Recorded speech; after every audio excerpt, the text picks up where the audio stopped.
아셨죠? 세상 만물을 주님께서 주관하신 하나님께서 때로는 뜨거운 태양, 때로는 오늘처럼 시원한 비를 통해서 세상 모든 만물이 생명을 채워가듯 오늘도 거룩한 성일 아침에 우리가 이렇게 예배 자리에 나와서 주님을 바라보게 해주시고, 또한 우리 모든 성도님 심령 위에 또 하늘로 부어지는 성령의 담비와 하늘의 평강이 강물처럼 넘쳐나시기를 주의 이름으로 축복합니다. 아멘. 우리가 지난 시간 예수님의 그 십자가와 부활의 승리에 대해서 살펴보았습니다. 예수님께서 골고다 언덕 위에서 온몸에 피와 물을 다 쏟아내시며 다 이루었다라고 선포하셨습니다.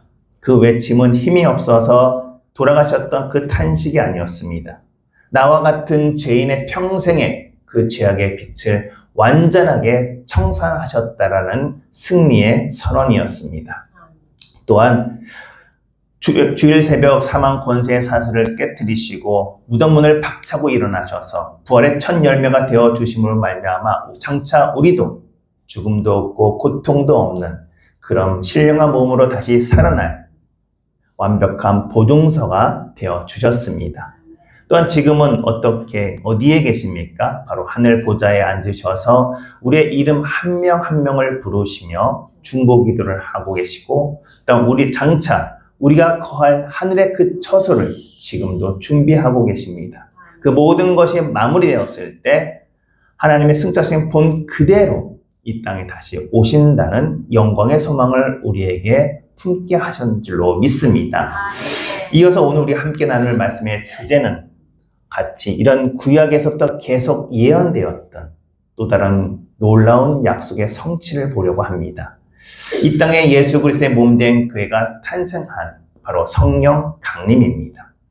부활하셨던 예수님께서 하늘로 올라가시기 전에 약속하셨던 그 하나님의 영, 그 성령님이 이 불꽃처럼 이 땅 가운데 내려오셔서 예수 그리스도를 나의 구주로 믿는 모든 자들의 그 심령 가운데 찾아와서 자리를 잡아주신다는 놀라운 대부흥의 사건입니다. 한번 우리가 옛날 어렸을 때 힘들었을 때 가난하고 고달팠던 그 보릿고개 하루의 시작을 어떻게 했는지 기억나십니까? 새벽같이 눈을 뜨면 가장 먼저 하는 일이 자식들 먹일 밥을 짓기 위해서 아궁이에 불을 지피는 것이었습니다. 성냥도 귀하고 번개탄이 없었던 그 시절에는 아궁이 저 구석이나 안방 하루에 그 작은 불씨를 살려야 했습니다. 꼭꼭 숨어 있었던 그 불씨 하나가 온 가문의 생명줄이었습니다. 그 불씨가 꺼질새라 새벽마다 후후 입바람을 불어가며 마른 집단에 불을 붙여 굴뚝에서 하얀 연기가 피러 올라야 온 집안에 따뜻한 온기가 돌기 시작했던 것이 우리 어르신들의 옛 기억일 것입니다. 아무리 밖이 매서운 겨울 황소바람이 불어와도 아궁이에 벌건 불길이 타오르고 가마솥이 펄펄 끓으면 그것을 바라만 보아도 내 마음이 왠지 든든하고 걱정이 싹 사라졌던 기억들이 다들 있으실 겁니다. 지금 성경에 나오는 제자들의 바로 이 상태가 안타깝게도 불씨가 모두 꺼져버린 차가운 아궁이와 같았습니다. 예수님께서 하늘로 승천하고 나니 로마 군인과 유대인들이 언제 자기들을 잡아서 죽일 줄 몰라 마가다락방에 숨어 꼭꼭 벌벌 떨고 있었습니다. 소망의 불씨가 완전히 꺼져버릴 것 같은 그 두려움 밤, 바로 그때 하나님께서 약속하신 성령의 거대한 불길이 하늘로부터 그들의 심령 속에 활활 타오르며 쏟아져 내렸던 것입니다. 오늘 우리는 단순하게 그 옛날에 마가다락방에 불이 내려왔다는 신기한 이야기를 나누려는 것이 아닙니다. 우리가 써야 할 것이 바로 이 성령 강림의 안경입니다. 구약의 선지자들이 예언했던 그 하나님의 영이 어떻게 백성들의 그 마음에 자리 잡게 되었는지, 또한 그 성령의 불꽃을 통해서 이 땅에 어떻게 교회라는 구원의 방주가 세워졌는지 살펴보려고 하는 것입니다. 또한 이 똑같은 그 당시 있었던 그 성령께서 오늘날 지금도 우리의 연약한 마음과 육신 가운데 어떻게 따뜻한 온기를 품게 해주고 계시는지 그것을 은혜를 통해서 살펴보려고 합니다. 예수님께서 이 땅 가운데 3년 반 동안 공생의 사역을 마치시고 예루살렘 십자가를 향해서 걸어갈 때였습니다. 제자들은 가슴이 찢어지는 슬픔과 두려움에 휩싸여 있었습니다. 평생의 든든한 버팀목이자 목자이신 예수님께서 자기들을 떠나신다라고 이야기했기 때문입니다. 그러면 나는 이제 누구를 의지해야 되나? 끈떨어진 연처럼 세상에서 조롱당하며 버려주겠구나라고 낙심했던 것입니다. 그때 예수님께서는 제자들을 향해서 놀라운 구속사의 비밀을 알려주셨습니다. 오늘 우리가 살펴볼 요한복음 16장 7절의 말씀에 예수님께서는 이렇게 선포하십니다. 내가 너에게 실망을 말하노니 내가 떠나는 것이 너희에게 유익이라. 내가 떠나가지 아니하면 보혜사가 너에게 오시지 아니할 것이요 가면 내가 그를 너희에게로 보내리라고 약속하셨던 것입니다. 예수님께서 육신의 입을 입고 이 땅에 계실 때는 안타깝게도 한계가 있었습니다. 갈릴리에 계신다면 예루살렘에 계실 수가 없었습니다. 유대 땅에 계신다면 머나먼 이 경북 상주 땅 곳에 동시에 계실 수가 없었던 것입니다. 그래서 예수님께서는 십자가 주의 죽음과 부활을 통해서 구원사역을 완전히 성취하신 뒤에 하늘 보좌로 올라가신 후에 시공간을 초월하는 모든 믿는 자들의 그 마음 가운데 동시에 들어가 거할 수 있는 바로 하나님의 영을 우리에게 선물로 보내주시겠다라고 약속하신 것입니다. 여기서 보혜사라는 말은 한자입니다. 돌보, 은혜해, 그 다음에 스승사를 씁니다. 은혜를 우리를 보호하시고 날마다 천국 진리를 가르치는 최고의 돕는 분이라는 뜻을 가지고 있습니다. 원어도 다르지 않습니다. 파라클레토스, 위급한 상황 가운데 내 곁에 다급하게 부름을 받아 평생 내 손을 꼭 잡아주고 나를 변호해 주시는 다정한 동반자라는 뜻을 가지고 있습니다. 근데 여기서 그치지 않습니다. 예수님께서는 가슴 뭉클한 또 다른 약속을 함께 해주십니다. 내가 너희를 그와 같이 버려두지 아니하고 너에게로 오리라고 말씀하십니다. 이 세상 가운데 가장 불쌍하고 외로운 사람이 누구이겠습니까? 아무 부모가 없어서 의지할 곳이 없는 고아입니다. 우리가 세상을 살면서 이런 느낌 때로는 받지 않습니까? 내 신세가 꼭 고아 같구나. 서글플 때가 있지 않습니까? 그러나 구속사의 안경으로 본다면 우리는 절대 고아가 아니라는 것입니다. 온 우주를 창조하신 하나님의 영이 나를 위해서 목숨을 버리신 예수님의 영이신 성령님께서 지금 저와 여러분의 마음의 중심에 들어와 계셔서 우리의 각자의 이름을 부르시며 내가 너를 절대로 떠나지 아니하겠다라고 딱 버티고 계시기 때문입니다. 평생 동안 우리의 손을 잡아주신다고 약속하셨습니다. 그러니 이 약속을 단단히 붙잡기를 간절히 소망합니다. 외로움과 낙심이 찾아올 때마다 예수 이름으로 넉넉히 물리치시는 복된 성도님 되시기를 주의 이름으로 축복합니다. 예수님이 승천하신 후에 예수님을 떠나지 말고 아버지께서 약속하신 이 성령을 기다리라고 말씀을 붙잡습니다. 그래서 120여 명 제자들이 마가의 다락방에 모여 오직 기도에 힘쓰게 됩니다. 사실 처음엔 두려움 때문에 그 마가의 다락방에 모였습니다. 그러나 부활하신 예수님을 바라보면서 오히려 기대하며 기도하는 모습으로 그들의 모습은 변했던 것입니다. 그럼에도 불구하고 그들의 두려움은 완전히 사라진 게 아닙니다.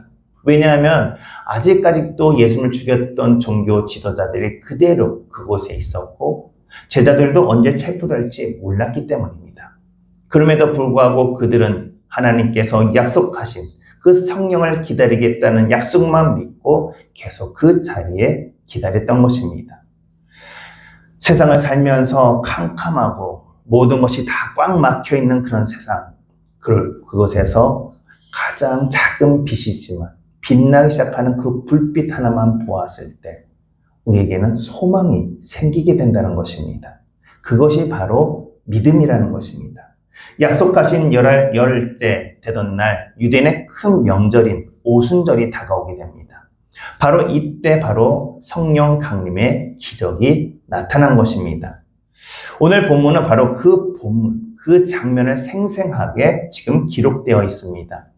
호련히 하늘로부터 급하고 강한 바람 같은 소리가 있어 그들이 앉은 온 집에 가득하여 마치 불의 혀처럼 갈라지는 것들이 그들에게 보여 각 사람 위에 하나씩 임하여 있더니 그들이 다 성령의 충만함을 받았더라. 아멘.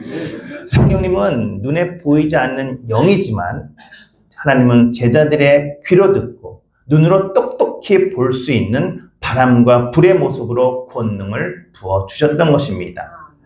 여기서 성령님은 급하고 강한 바람처럼 임하셨다라고 이야기합니다. 성령에서 바람이라는 것은 그 하나님의 숨결이요 생명력을 뜻합니다. 에스겔의 환상 중에 골짜기에서 마른 뼈들만 가득했던 것이 있었습니다. 그때 하나님의 생기의 바람이 그들에게 불어닥치자 죽은 뼈들이 살아나 군대를 이루었던 것처럼 성령의 바람이 그 제자들의 그 마음 가운데 불어닥치자 두려움이 사로잡혔던 그들의 죽어갔던 영혼들이 다시 기적처럼 살아나는 생명의 역사가 일어났던 것입니다. 또한 보시는 것처럼 불의 혀처럼 갈라지는 불꽃이 각 사람 머리 위에 임하셨다고 이야기합니다. 성경에서 불은 무엇을 의미합니까? 모든 더러운 것을 태워버리는 거룩한 청소 도구이자 차갑게 식어버렸던 영혼을 뜨겁게 달궈오르는 열정의 도구입니다. 제자들의 마음속에 그동안 있었던 의심과 두려움, 배신의 죄악들 성령의 불로 싹 태워주시고 그들의 심령 가운데 오직 예수 사랑 뜨겁게 활활 타오르게 하나님께서 만드신 것입니다. 사랑하는 성도 여러분, 성령의 충만함을 받자 놀라운 기적이 일어납니다. 가장 먼저 달라진 것이 두려움이 사라지고 담대함이 그들 마음 가운데 생기게 됐습니다. 문을 걸어 잠그고 두려움에 벌벌 떨었던 그들이 문을 박차고 밖으로 나갑니다. 그리고 유대인을 향해 당당하게 외칩니다. 너희들이 십자가에 못 박혀 죽었던 그 예수를 하나님께서 다시 살리셔서 우리의 주와 그리스도가 되게 하셨다라는 믿음의 고백입니다. 비겁했던 베드로가 사자처럼 포효하며 복음을 전하자 어떤 일이 일어난 줄 아십니까? 그 말을 듣고 가슴을 치며 회개하며 하루에도 3,000명, 5,000명이 예수 그리스도를 믿고 돌아오는 부흥의 대폭발이 일어났던 것입니다. 잘 생각해 보십시오. 제자들이 대단해서 그런 일을 한 것 같습니까? 아닙니다. 그들의 머리 위에, 그들의 심령 속에 성령의 불꽃이 떨어졌기 때문입니다. 아무리 배우지 못하고 나이가 많아 연약한 인생일지라도 내 안에서 성령의 불이 임한다면 세상이 감당하지 못할 능력의 백성이 될 줄로 믿습니다. 이곳에 예배드린 모든 성도들의 심령 위에 이 오순절 마가의 다락방에서 임했던 급하고 강한 성령의 바람이 불어닥치고 우리의 영혼의 불꽃이 다시 활활 타오르는 치유와 역사의 회복의 역사가 임하시기를 주님의 이름으로 축복합니다. 아멘. 그런데 이 오순절 성령 강림이 왜 구속사에서 그토록 중요할까? 이 오늘 설계 질문의 이 가장 중요한 질문입니다. 왜 중요할까? 이 성령의 불꽃을 통해서 이 땅에 비로소 신약의 교회가 처음으로 탄생했기 때문입니다. 그래서 성령 강림을 우리는 교회 생일이라고 부르기도 합니다. 우리가 구속사의 이야기를 통해서 구약의 성전들의 모습을 다시 한번 떠올려 보십시오. 솔로몬의 성전도, 포로 귀환 후 눈물로 지었던 수룹밥의 성전도 결국은 눈에 보이는 작은 돌멩이들이 쌓여서 만들었던 건물 성전입니다. 하지만 이것들은 인간들이 타락하고 죄를 짓게 되면 그 화려했던 대리석 성전도 바벨론의 군대 앞에서 불타버렸고 로마의 칼날 앞에 돌 하나도 남지 않고 다 무너져 내렸다는 것이 역사입니다. 왜 그러겠습니까? 이 건물 성전은 바로 진짜 성전이 아니기 때문입니다. 그런데 성령님께서 임하심으로 말미암아 하나님께서 그토록 꿈꾸셨던 진짜 성전, 예수 피로 구원받은 성들의 모임인 교회가 시작된 것입니다. 고린도전서 3장 16절은 이렇게 선포합니다. 너희가 하나님의 성전인 것과 하나님의 성령이 너희 안에 계시는 줄을 알지 못하느냐. 아멘. 진짜 성전이 어디에 있다라고요? 대도시에 있는 수백억, 수천억 그 화려한 건물일까요? 아니라는 것입니다. 아무리 작은 시골, 작은 예배당일지라도 예수 그리스도를 나의 구주로 고백하고 그 보혈의 피로 씻김을 받아 내 안에 성령님을 모시고 살아가는 우리 성들의 몸과 영혼이 바로 하나님께서 바라보시는 세상에서 가장 아끼시는 거룩한 성전으로 믿으시기를 간절히 소망합니다. 아멘. 성령님은 바로 이렇게 예수 피를 믿는 성도들을 하나로 묶어 교회라는 위대한 구원의 방주를 만드신 것입니다.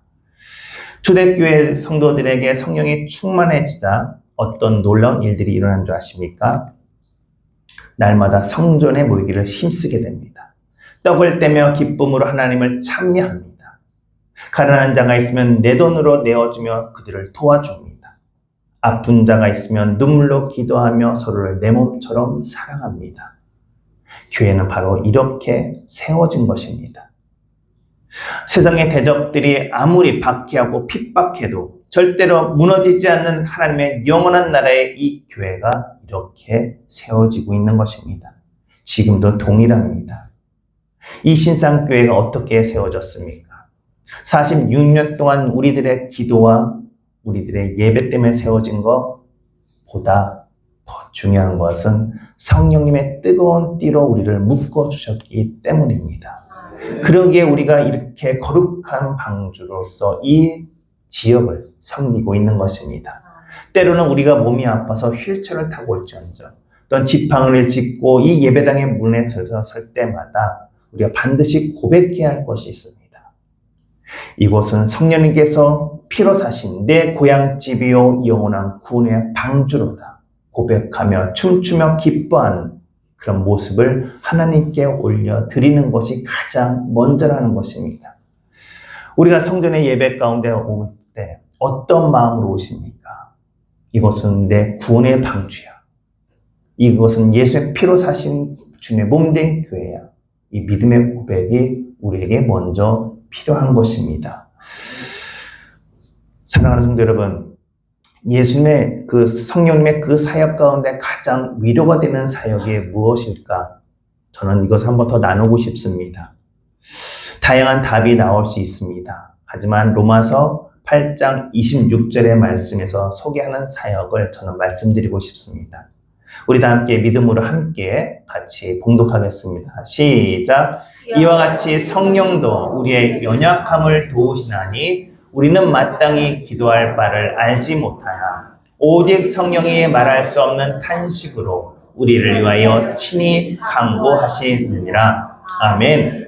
성령님께서 우리 가운데 성전으로 삼아주시고 들어오셔서 가장 눈물겹고 절절한 사역이 바로 이 사역입니다. 우리의 연약함을 위해서 충고하심. 성령님께서 우리가 좋을 때만 도우시는 분이 아니라는 겁니다. 우리가 가장 약할 때 우리의 연약함을 도우시는 하나님이십니다. 우리의 삶을 돌아보십시오. 나이를 먹으면 어떤 일들이 자꾸 벌어집니까? 온 마디마디가 쑤십니다. 거동이 불편합니다. 자녀들 때문에 걱정거리가 밀려옵니다. 그래서 때로는 강단 앞에 나와 무릎을 꿇어도 정말 하나님, 기도할 힘조차도 없어도 때로는 너무나도 힘이 없어서 그저 눈물만 흘릴 때 그 모든 것 왜 없겠습니까? 그런데 그때 바로 성령 하나님께서 어떻게 하신다라고 지금 이야기하고 계십니까? 우리의 연약함을 친히 담당하신다 이야기합니다. 우리가 마땅히 빌 바를 알지 못해 눈물만 흘릴 때 내 심장 한구석에서 말할 수 없는 탄식으로 저와 여러분을 위해서 대신 엉엉 울어 계십니다. 그리고 하늘 아버지께 눈물로 기도를 올려드리고 계신다는 것이 오늘의 성경의 가르침입니다. 하나님 아버지, 우리 집사님, 우리 권사님, 아픔과 고통 아시잖아요. 불쌍히 여겨주세요. 그것이 성령님의 기도입니다. 내 속에서 친히 보혈을 붙잡고 기도하신다 말씀하십니다. 우리가 구속사의 눈을 가지고 바라보면 우리가 예수 믿고 평생의 삶의 자리에서 쓰러지지 않고 지금까지 신앙의 정절을 지키며 예배 자리로 앉아 있을 수 있는 것, 우리의 믿음이 좋아서가 아니라는 것입니다. 내가 낙심하여 주저앉아 있을 때, 내가 주님을 잃어버리고 세상 염려에 빠져 있을 때에도 내 안에서 말할 수 없는 탄식으로 나를 위해 피눈물 흘리며 중보기도를 멈추지 않으셨던 그 성령의 뜨거운 눈물겨운 사랑이 있었기 때문입니다. 그러니 이 사랑과 은혜를 뼈 사무치게 기억하시고 깨달으시기를 간절히 소망합니다. 아멘. 그리고 그것에 대해 감사할 수 있는 복된 믿음이 되시기를 주의 이름으로 축복합니다. 아멘. 아까 처음에 말씀드렸던 그 시골 집안의 안방 화로에 대해 숨어있던 불씨 이야기를 다시 조금만 더 해보겠습니다.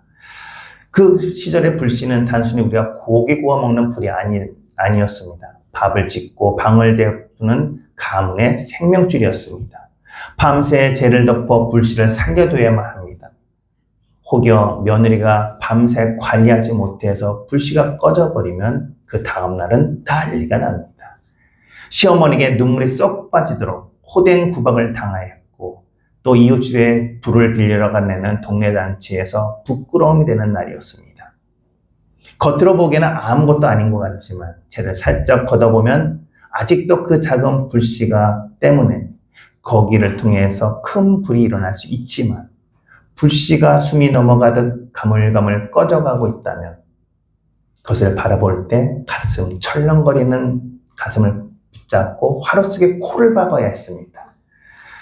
매운 연기 때문에 눈물이 핑 돌고 콧물이 흘려도 이 불씨를 살려야 된다는 마음 때문에 입술을 모아 후후 불어야만 합니다. 내 숨결이 불어넣을 때마다 다시 활활 타오르는 모습, 또 흐려지면 다시 숨을 불어넣기를 수십 번, 수백 번 밤새워 불씨를 지켰던 그 어머니는 절대로 포기할 수 없었습니다. 사랑하는 성도 여러분, 우리 마음에 임하시는 이 역사하시는 성령의 사랑이 바로 꺼져가는 불씨를 온몸으로 지켰던 우리 어머니의 심정과 똑같다라는 것입니다. 우리의 죄악의 무서운 황소바람을 맞아 우리의 영혼의 불씨가 꺼져가고 있을 때 세상 염려와 노년의 질병에 짓눌려서 신앙의 불씨가 다 꺼져가고 있는 저와 여러분을 바라보시며 성령님은 가슴 찢어지는 탄식을 느끼고 계십니다. 그래서 우리 마음 가운데 들어오셔서 우리 영혼의 화로 속에 코를 박아 놓으시고 당신의 거룩한 숨결을 생기의 바람을 날마다 불어넣고 계시는 것입니다. 내가 기도하고 하지 못할 때 성령의 입바람으로 내 믿음의 불씨를 다시 살려내시고 내가 쓰러질 때마다 당신의 눈물로 내 영혼의 불씨를 지켜냈던 것, 그 성령님의 눈물겨운 이 불침번 사역이 있었기 때문에 우리가 우리의 심령과 우리의 가문이 얼어 죽지 않고 영원한 천국의 온기를 누리며 거룩한 성전으로 지금도 든든하게 서 있는 것입니다. 사랑하는 성도 여러분, 이것을 반드시 기억하기를 간절히 소망합니다. 또한 마지막으로는 성령의 권능을 받은 그 초대교회 성도들의 그 모습 다시 한번 돌이켜보길 원합니다. 대적들이 칼을 들고 위협하고 예수를 전하면 감옥에 집어넣겠다라고 협박하지만 그들의 성령의 불꽃은 어떠했습니까? 이 복음을 반드시 전해야겠다. 활활 타오르며 전 세계를 향해 힘차게 달려나갔습니다. 바로 이것이 구속사의 거대한 행진이었습니다. 그들이 가는 곳곳마다 우상의 성벽이 무너지고 깜깜했던 어둠의 복음의 빛으로 물러났던 일이 실제로 일어났었습니다. 그리고 안타깝게도 정말 매를 맞고 온몸에 피투성이가 되어서 깊은 감옥에 갇혔던 적도 있었습니다. 그러나 성령이 충만한 바울과 실라가 그곳에서 낙심하지 않았습니다. 더욱더 감사와 기쁨의 찬성을 올려드리자 놀라운 기적이 일어나게 됩니다. 착고가 풀리고 옥문이 덜컥 열렸던 기적이 일어났던 것입니다. 이처럼 성령님께서 함께 하시는 전도자의 그 걸음을 그 세상 어떤 세상의 장벽도 가로막을 수 없는 무적의 행진이었다는 사실을 성경은 지금도 우리에게 알려주고 있습니다. 이 복음의 행진이 2000년 동안 계속 흘러 나와 지금 저와 여러분의 가슴 속에 이어진 줄로 믿습니다. 그러니 오늘날 살아가는 우리에게 이 성령의 불꽃을 품고 믿음으로 살아가는 우리는 믿음의 주역인 줄로 믿습니다. 이제 혹시나 내 나이가 많아 이제는 복음 전할 힘이 없다. 나의 몸이 아파 난 아무것도 할 수 없다. 핑계대며 다락방의 문을 걸어 잠그고 숨어있던 제자들처럼 주저앉지 않기를 간절히 소망합니다. 내 안에 계신 성령님은 늙지도 않고 병들지도 않는 전능하신 하나님의 영인 줄로 믿습니다. 그러니 우리의 입을 열어서 예수를 믿어야 합니다. 예수님이 진짜 이 세상의 왕입니다. 이 복음을 전할 때 성령님께서는 우리에게 이 투박한 입술 가운데 권능을 주셔서 복음을 전하고 죽어가는 영혼들이 다시 살아나는 놀라운 기적들을 우리의 삶 가운데 우리 교회 가운데 임할 줄로 믿습니다. 사랑하는 성도 여러분, 구속사의 13번째 성령 강림과 바로 교회 시대의 여명이네 이런 거대한 축복을 한번 보게 되었습니다. 지금도 우리를 고아처럼 버려두지 아니하시고 우리 가운데 성령님께서 자리 잡아주시며 우리의 모든 것을 책임져 주시고 인도하십니다. 성령님께서는 돌멩이 건물이 아니라 예수 피로 씻김받았던 우리의 몸과 영혼을 가장 거룩한 성전이라고 삼아주십니다. 그리고 우리가 기도할 힘조차 없어 눈물 흘릴 때도 말할 수 없는 탄식으로 내 속에서 울며 중보기도를 지금도 하고 계십니다. 지금까지 우리의 신앙의 풀수를 지켜주신 것은 우리가 아니라 성령님이신 줄로 믿습니다. 그러니 우리가 이제는 인생의 안경을 바꿔야 됩니다. 내 인생은 이제 낡고 식어버렸던 차궁이 아궁이와 같다라는 절망의 안경을 벗어버리고 나는 영원히 타오르는 천국의 불꽃이다 이렇게 고백할 수 있는 성령의 불꽃 안경을 쓰시기를 간절히 소망합니다. 그리고 어깨를 당당히 펴시길 바랍니다. 왜 우리는 마을 회관에 가면 교회 다닙니다라고 어깨가 맨날 이렇게 처져 있습니까? 나는 교회가 다닌다고 어깨 좀 피십시오. 당당히 복음 전하십시오. 내가 복음 전하면 어떻게 되나 걱정하시는 분들이 참 많습니다. 우리 교회 모든 성도의 가문마다 우리 부모가 지켜왔던 그 눈물로 지켜왔던 그 성령의 불꽃, 믿음의 종자씨를 내 가슴에 품고 대대로 천국의 온기를 전하는 명문 가문이 되시기를, 명문 교회가 되시기를 주의 이름으로 축복합니다. 아멘. 기도하시겠습니다. 신실하신 아버지 하나님, 우리를 세상의 고아처럼 버려두지 아니하시고 영원한 위로자이신 보혜사 성령님을 우리 마음에 보내주심에 감사드립니다. 우리의 연약함이 나를 눌러도 내 안에 임하신 성령의 권능이 날마다 살아 숨쉬게 하시고 삶의 무게에 짓눌려 마땅히 빌바를 알지 못하고 눈물 흘릴 때에도 내 중심에서 말할 수 없는 탄식으로 대신 울며 기도해 주시는 성령님의 지독한 사랑을 더욱더 신뢰하게 하여 주옵소서. 우리의 연약한 몸과 마음을 전보다도 더 영광스럽게 재건해 주실 줄 믿사오며 예수의 이름으로 감사하며 기도하옵나이다. 아멘. 우리 찬송가 184장